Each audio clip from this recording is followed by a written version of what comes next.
Hi. Yesterday I made a video about self-empowerment in German language. Today I want to try this in English so that also my friends from around the world can listen to this. How shall I start?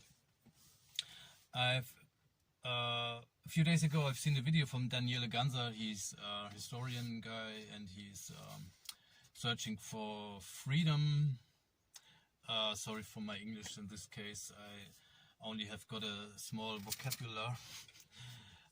He was saying something about anxieties and what the people outside may fear at the moment in these times. So the first thing is that they are scared about a virus. Of course, there is a virus, which we had before also, and we had, since we are on this planet, we had viruses, and sometimes they kill people, and sometimes, or most of the time, not, of course. We call this the flu. And some people are scared about this because some other people say, or it might be dangerous, it might be deadly. So for some people it is deadly, of course, and that's why the other people are scared, because they were talking about this very often, and not even the government is talking about, or the people talking about this in social media. So if some people say, oh, it's not a virus at all, or some people say, oh, it's not deadly at all, yeah, whatever they think is the reality for them. If you're scared about a virus, then you're scared, then you've got anxieties, of course. The other thing is to be scared about getting poor. So some shops have to close, some restaurants have to close, and the restaurant owner, they don't know how to survive at all. I think they have to sell everything, and they have to become an employee somewhere, or they have to retire or whatever, and they will lose a lot of money, and they have got anxiety to get poor. Of course, this is a real problem if you're a shop owner or if you're a restaurant owner. Also, the other people who loses a job, they are scared. I was there often, not really scared, but I was often losing a job, and I was once a mechanic, so there were many jobs as a mechanic. So, and later I was a software developer, so there were many jobs as a software developer. So I was not scared at all. But some people, they are scared for a reason. So we should take this under consideration. So the third thing is, some people are scared about a dictatorship, and this, in my case, is a real problem, because we had this a few years ago. Now I'm in Portugal here, in this beautiful country, and they had dictatorship in 19 something. I don't remember. It was 1970 or something. They had still dictatorship here. In Romania they had dictatorship, and not so long ago, and we had dictatorship in Italy with Mussolini. We had dictatorship in Germany with Hitler. So the anxieties are for some reason. So, but what is all behind this, or behind this anxiety? The virus, for example. What are you scared about? It's not the virus in this, it's a death. That you are not scared about a virus. A virus you cannot see, so you don't know that you have it. It's not to be scared about this, it's to be scared about dying. It's not the death, because when you're dead, then you don't feel anything anymore, or whatever you think about the dead. Maybe some people still believe that they will come to hell. Yeah. If they believe that, then they might have the hell on earth, because they believe, oh, when I'm not acting like this and that, I'll go to hell. Yeah, this is anxiety, and this is for some reason. Yes, of course. And some other people believe in karma, so they think, yeah, maybe I was not a good guy in the past or whatever. they are scared about dying. So then becoming poor, so when you're not able to feed yourself anymore, you also think about dying, because if you don't eat, they told you maybe in school, if you're not eating, you have to die. Yeah, if you believe in this, then you will die, of course. Maybe you don't know that you can plant your own vegetables, and you can also hunt animals if you want, or whatever. So you will not die. But if you don't know how to do this, if you only know, oh, I get my food there in the supermarket, but I have to put money on the shelf, I have to pay for it, then yeah, and you don't know where to get the money from, then you might be scared. The other thing, dictatorship. Some people who are still living, they know what dictatorship really means. You can ask the people in Portugal, you can ask the people from Romania or wherever.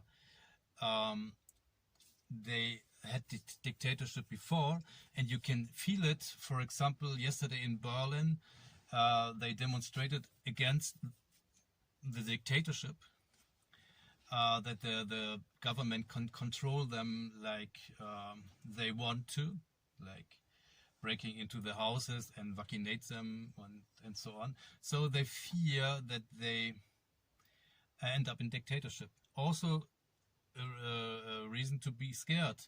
And they don't want to die in dictatorship, of course. They don't want to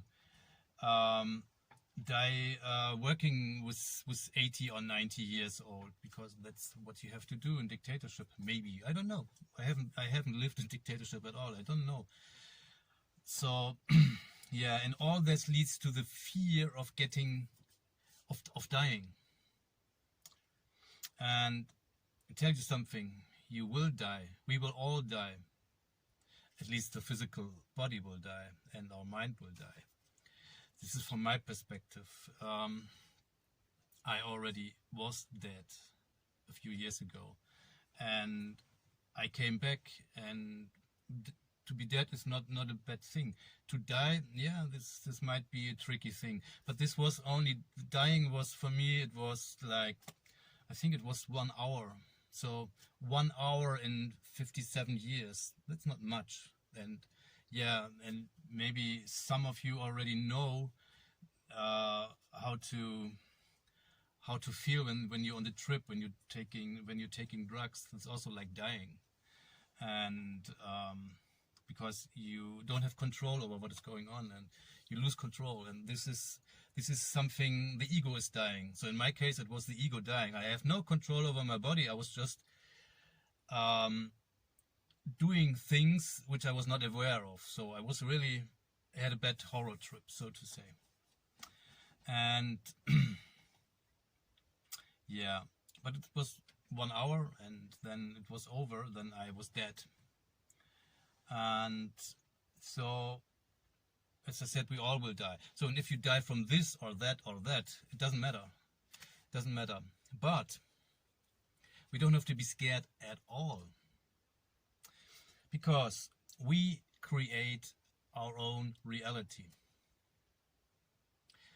I repeat this. You are creating your own reality.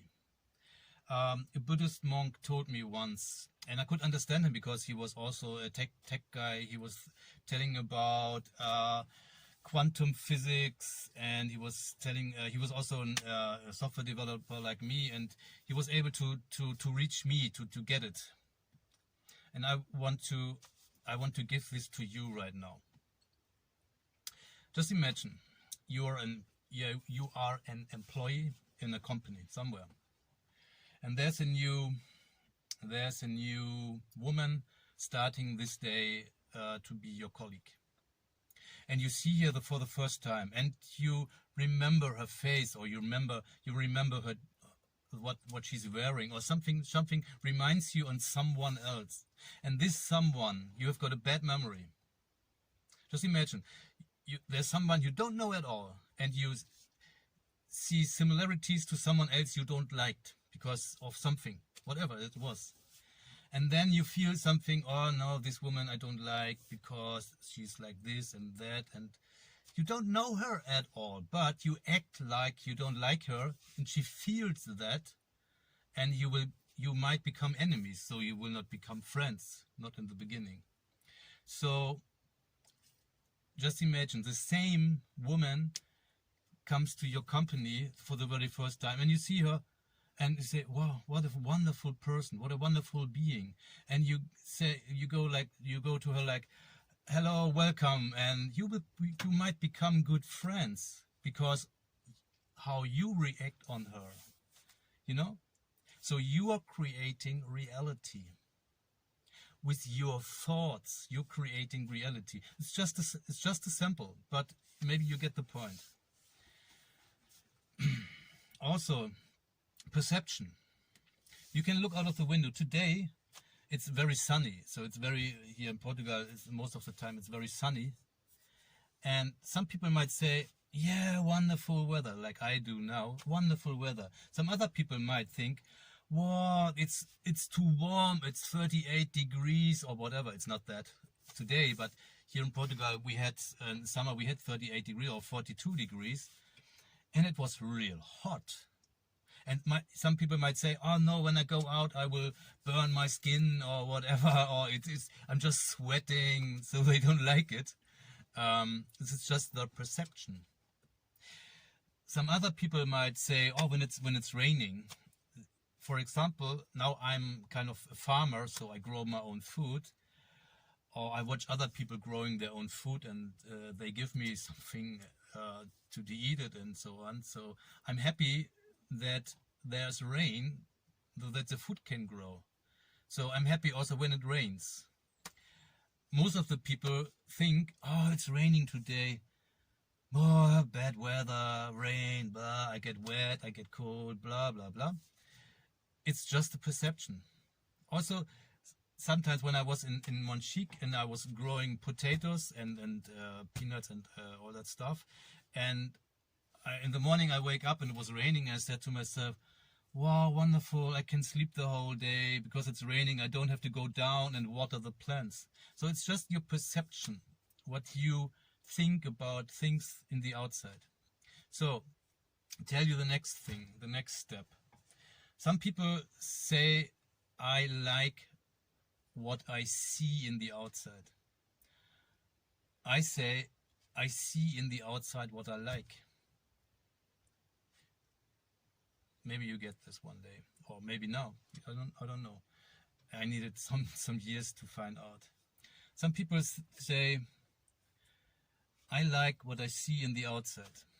It's something. There's a tree here in front of my car. There's a tree.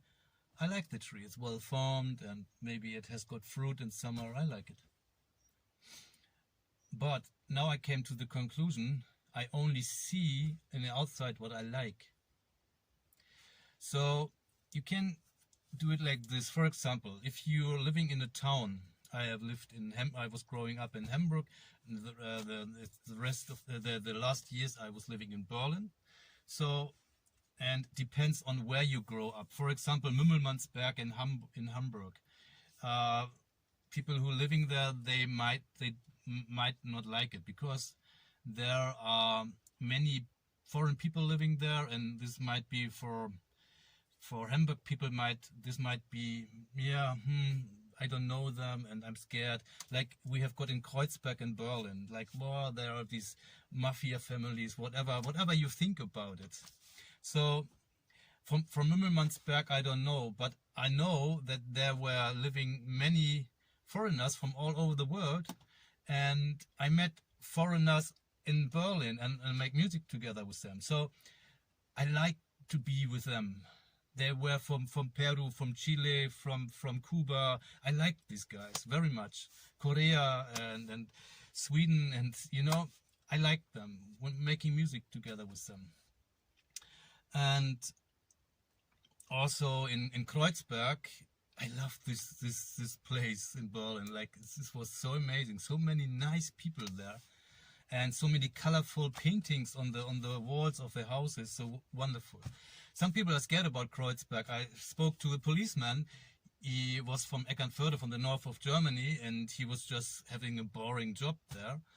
because there are no criminals, and he wanted to have some fun one day, and he was going to Kreuzberg to work there, and he said it was a hard time because they have fights with the gangs there and so on.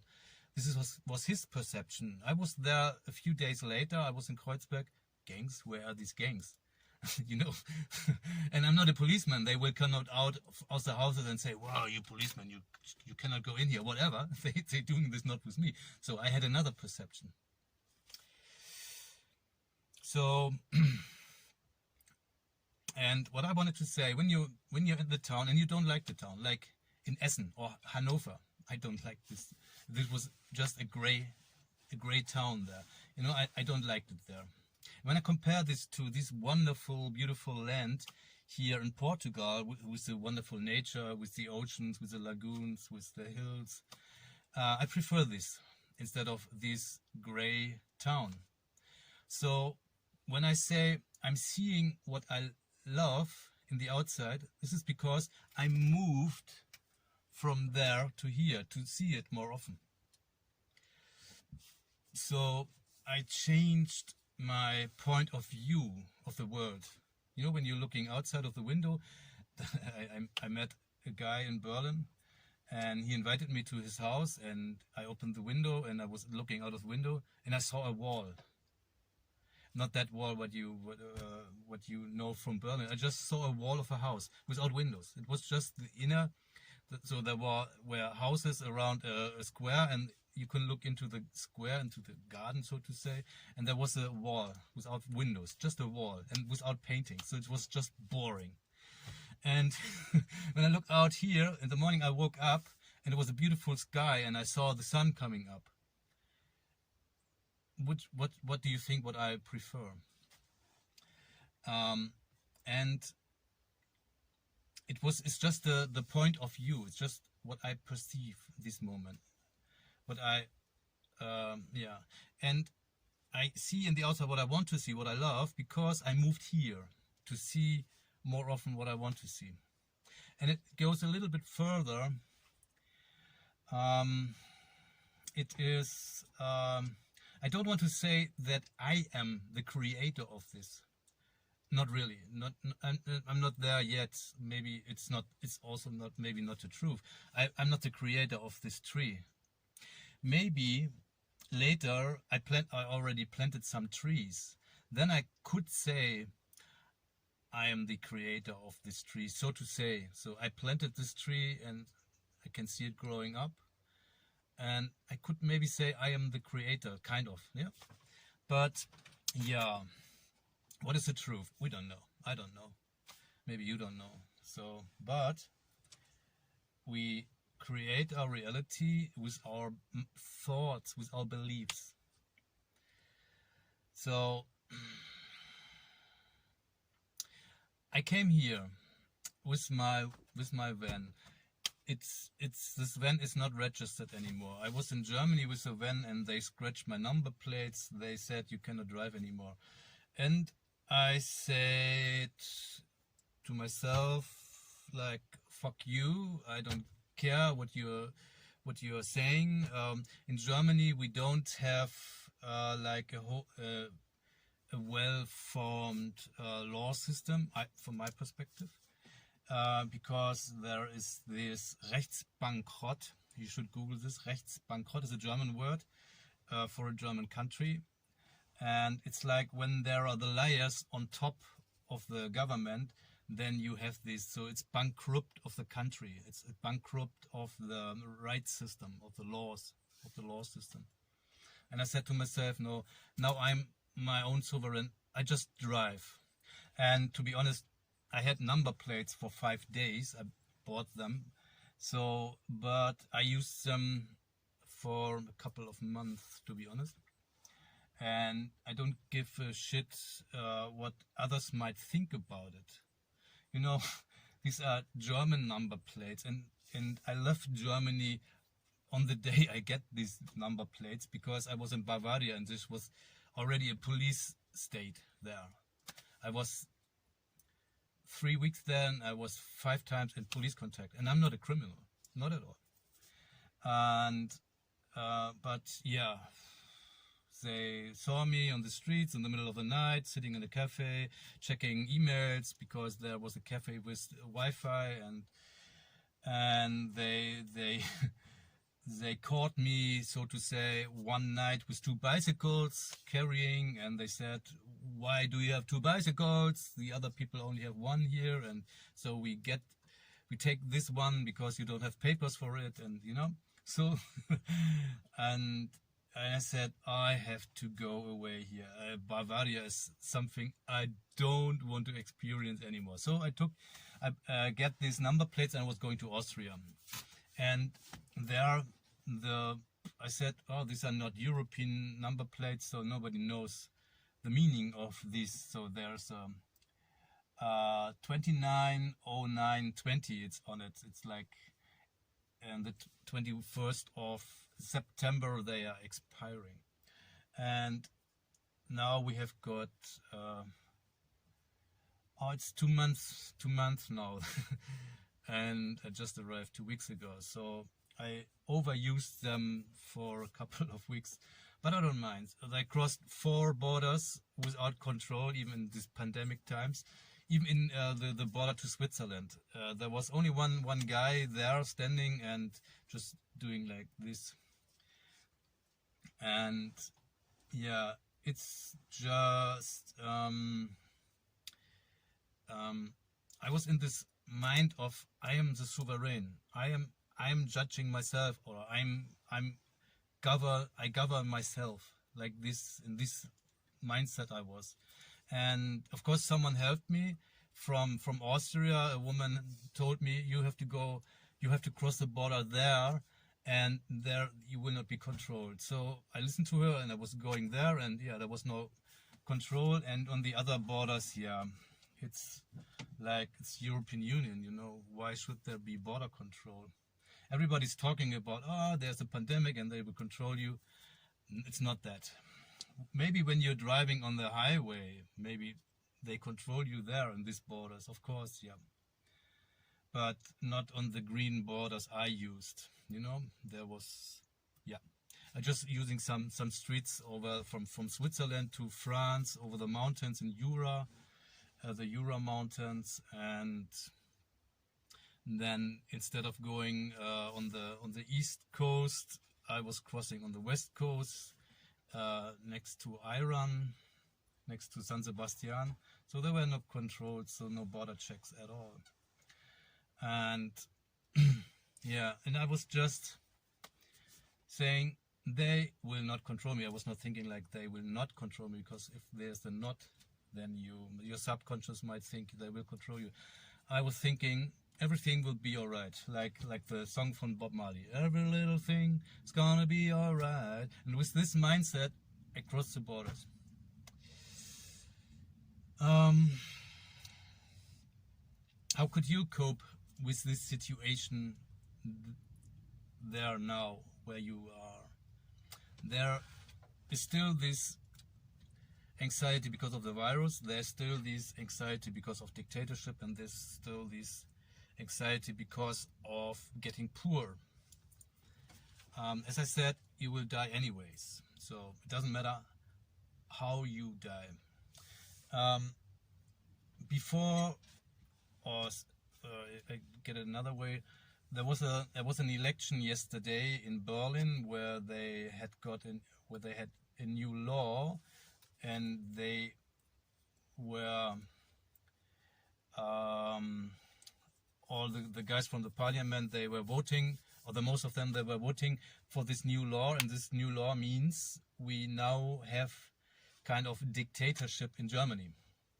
It's like 1933, where something similar has happening to the other guy, to Hitler. So he did something similar, and he did this based on the fear of the people. So they were all scared, and I was not there, so I cannot tell you anything about this. And I think there are not many people from this time still living. Yeah, maybe there are some people, and they maybe remember what is going on. We should ask them. I have no idea. I can only tell you what is written in the history books. No, I cannot tell you because I have not read them, but I know from people that something developed very, very bad in Germany. And most of the people heard about the Holocaust. And I fear, I'm not really fearing this, I'm not really scared about this, but there might come similar times to Germany now because of this new law. And when I could make a decision, and I had this discussion yesterday before the election with a friend, when I can decide what is the worst thing, is it the virus or is it the getting poor, or which anxiety we should choose if we have to choose whatever, if we have to go through this. So I personally believe there's a virus, of course. There's a virus like the flu virus and people get ill from this. Yeah, of course, I believe in this. And when you're really scared and your immune system is going down, if you're wearing a mask, you're not getting enough oxygen, of course, you might die from this because your immune system is going down. Yeah. Similar happened to the people who had AIDS or Ebola or SARS or whatever. If you believe in this, what the people tell you about symptoms, if you believe in this, you will get these symptoms, and this might cause death, of course, because we are able to create illnesses. We can create diseases on our own. That's a fact. Google the word hypochonder. It's like you know about symptoms and you're getting the symptoms, you're thinking about them. You manifest them into your body if you want to, and sometimes accidentally. I know this from a personal experience. I was once working as a mechanic, and I was doing things like I don't like doing every day the same, making holes into metal every day the same. So, and this makes me ill because, no, it doesn't make me ill. It makes me feel I don't like that. So I was lying in bed in the morning, and I was not listening to my alarm clock. I was just putting it down, and then I slept a little bit longer, and then I said, no, I have to go. I have to call my boss that I'm not coming today because it's already too late. Doesn't make sense to go there because I already dropped a few hours. Then I said, I will stay in bed. I'm ill. So the very next day, I also was not able to wake up because I was thinking, no, I don't want to go to work. No, I don't want to. No, not at all. And so I slept long, and yeah. And on the third day, there was a rule in Germany: when you're ill 3 days, you have to go to the doctor and get this yellow piece of paper that the doctor signs. He's ill. And I asked myself, what shall I tell the doctor that he give me this yellow paper? And so I was thinking about symptoms, and I get these symptoms so that the doctor can believe me that I'm ill. You know what I'm talking about? We are all able to manifest these diseases. We can manifest the symptoms. So, if some people tell you there's the deadly virus and you get this and that and these symptoms when you are infected, and you think about these symptoms too much, you will just get them because of our power to manifest diseases. Because we believe in this, or when we believe in this, we might get ill. So this is a good time to train this, not to get ill, but to not get ill. So we are also able to demanifest diseases. For example, if we got cancer and we believe there's something helping me very much, if we believe in this, it will help.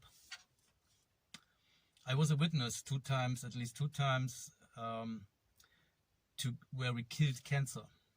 I will not say that I killed cancer, but I was a witness at least that I could motivate someone to believe in what we were doing, or so to say, he believed in himself that he's able to heal after we talked about this, or after we did something in the other case,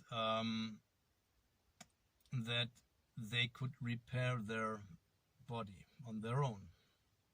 Another friend of mine, she also had cancer, and she switched to raw food, and she was defeating her cancer this way.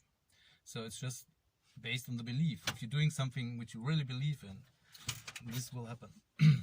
So we can also do something in the case of the virus. So we can just say, yeah, it's a virus. Yeah, I will not choose to be sick, but I don't have to protect myself so much. If you are really scared that you get this flu from someone, you should wear a mask, of course, or you should stay home or whatever. And yeah, you will not get it. So the other thing is getting poor. Yeah, this might happen. For example, when you stay at home and you're not working anymore because of the anxiety that you get the virus, yeah, you may get poor. But what you can do is go out in the nature, plant your own veggies, and you will survive because you've got something to eat. Or as I did last winter, I was I was here in Portugal in the lockdown. I don't had money at all. I was getting money from the government in Germany, the social money there. It was for 430 euros. No, in my case, 300 euros, 310 euros. And they were just cutting this. And so I was not getting any more because I was not in Berlin anymore, which I had to be. But I said, no, I don't want to bow to their rules. I want to go to Portugal. I want to live my life. So they found out because they invited me and I was not going there anymore. So they cut it. So I was without money. And then I was going to make music on the streets. This was enough to survive. But then they told the people they should stay home because of this corona. So no people on the streets. I could not make any money. And then I have to cope with this. And I was able to, because my subconsciousness was helping me in this case. So I found a guy who was letting me use the land he was owning, and I was able to grow vegetables there. And before, he also helped me to get gas and a cooker, so I could cook food. Before it was just we're making food on the fire stove with wood, we burn wood, and I found out that I only need about 20 euros a month to just survive. So I had rice and I had beans, like show you.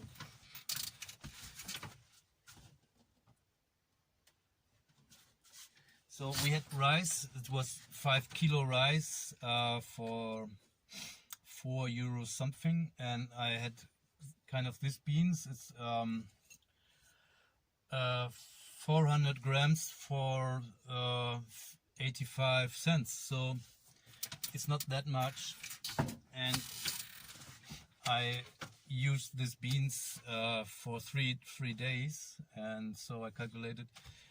Theoretically, I could survive with 20 euros a month. So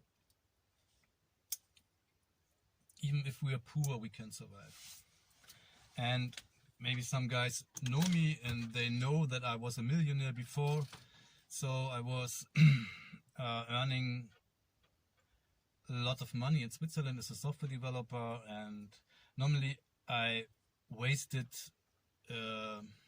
5 digits salary every month, and now I could survive with 20 euros. So for me it was a good experience. And just telling you this, that you don't have to be scared about getting poor. It's not so bad to be poor. It's not. I'm not poor. I live in abundance, so, because I don't have to work anymore. I can do what I want. I can sleep the whole day if I like to, and I can make something in the nature.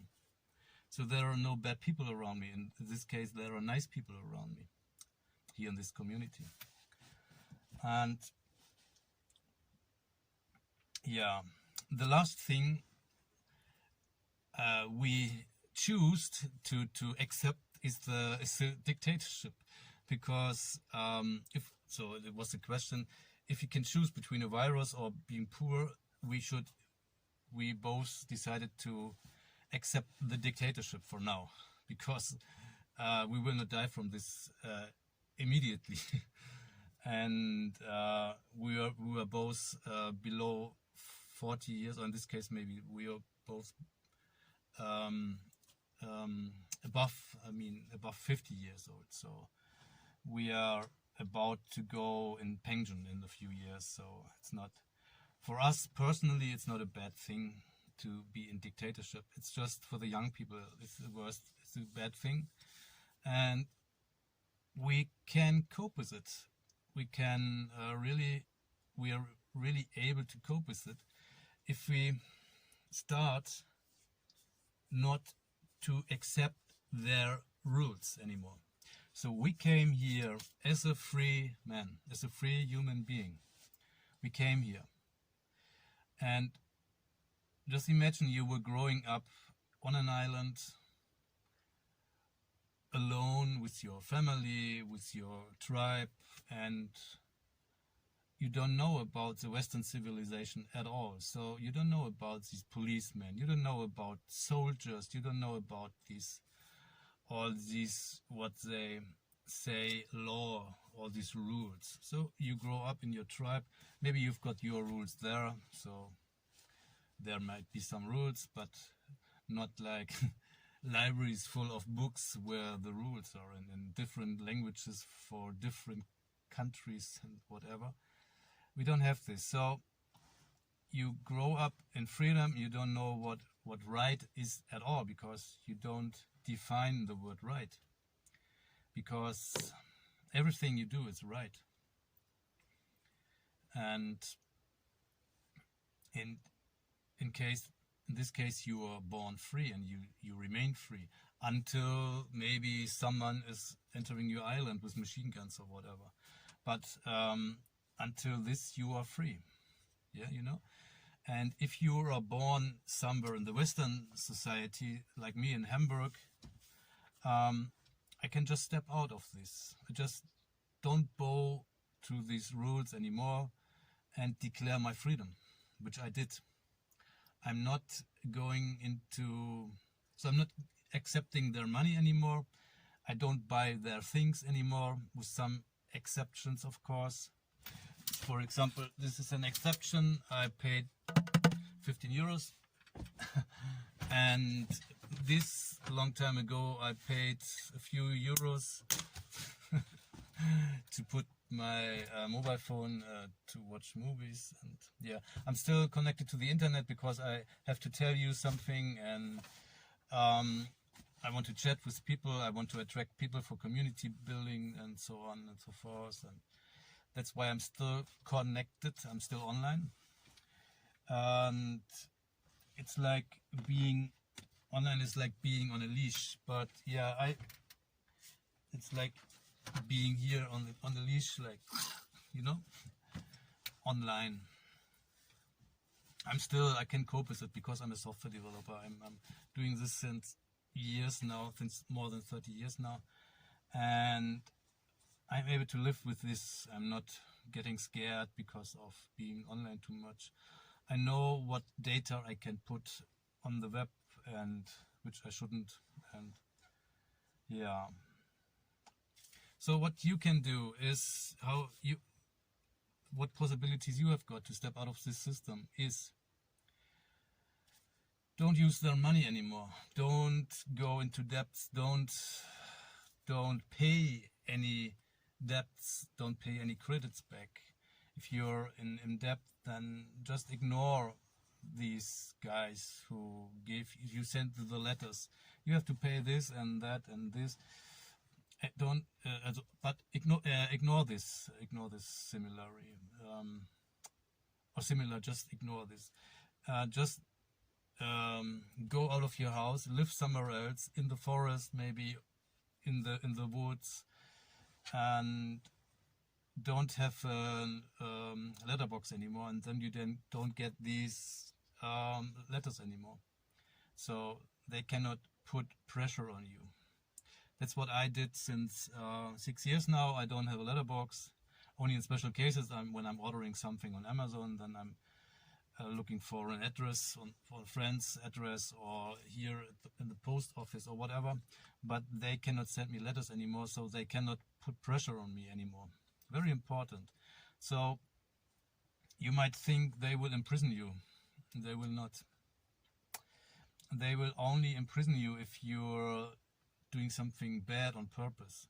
In my case, I had some debts at the financial department, like 80,000 euros, and I was not paying them back because I stopped to work in Germany because of some things. It was a stock market crash in 2000, and then the salaries dropped for us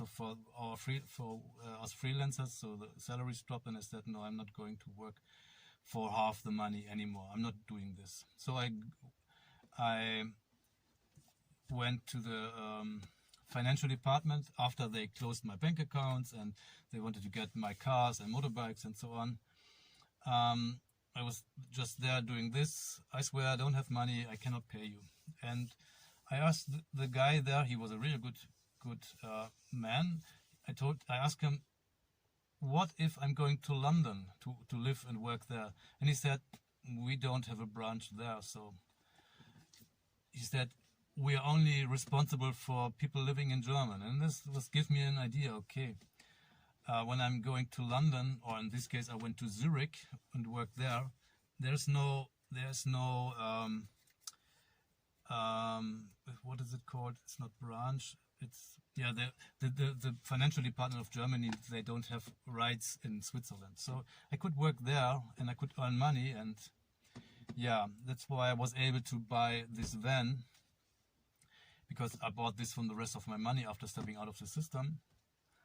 And what I wanted to say, I came back to Germany one day, and it was 10 years later, and I was asking the financial department how much money is there, and they said, oh, sorry, we dropped your account 5 years ago. So 80,000 were disappearing. So luckily. And that's what I wanted to say. If you don't pay your debts, it's not a bad thing. They will not imprison you at all. So just cancel your house, go buy a tent, live in a tent for a few days, try it out, to live without a shower, without without a television set and so on, and you will find out it's easy to live in a tent. Maybe you know this already from holidays. So, and just think about this to do for a longer period.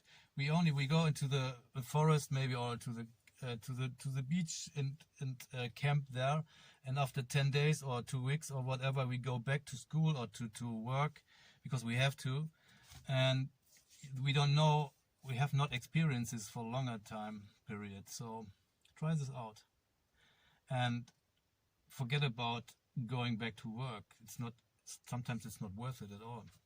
Or what you can do, maybe in the transformation phase, get rid of your house, get rid of your paying rent, go into sleep into a tent, at least for the summer, and still go work and collect the money you get for working, and then you can leave your country and go somewhere where it's more warm, for example.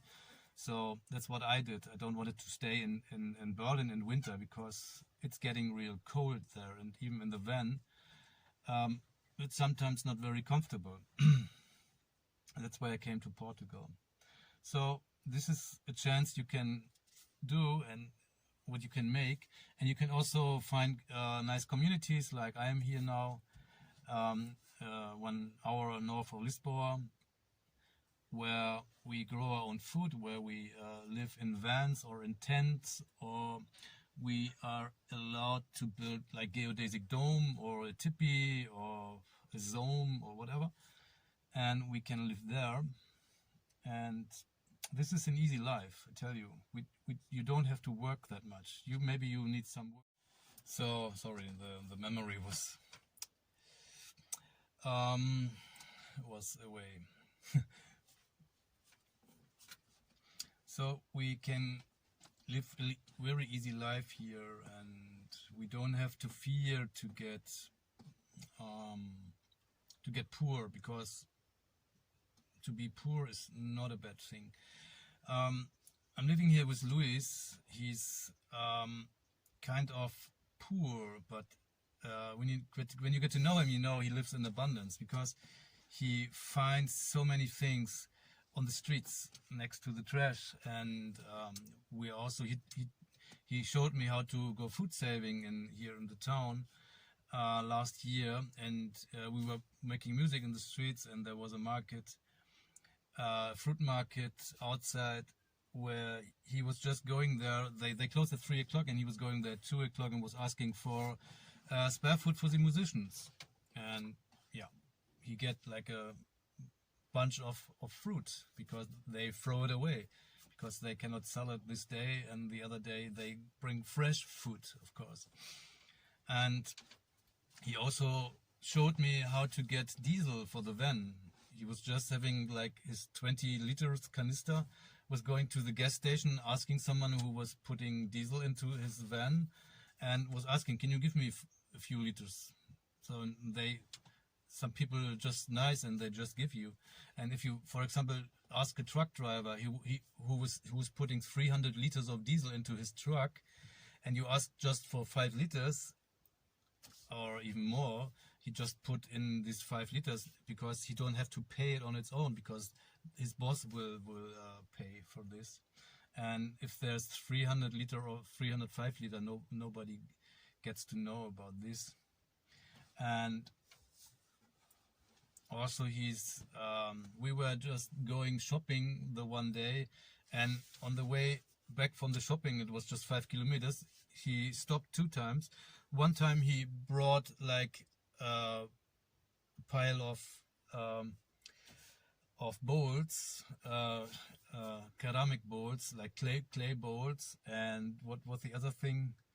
I don't remember. He found something nice in the trash. People throwing this away, and he just picked it up. So he showed me how to get things for free.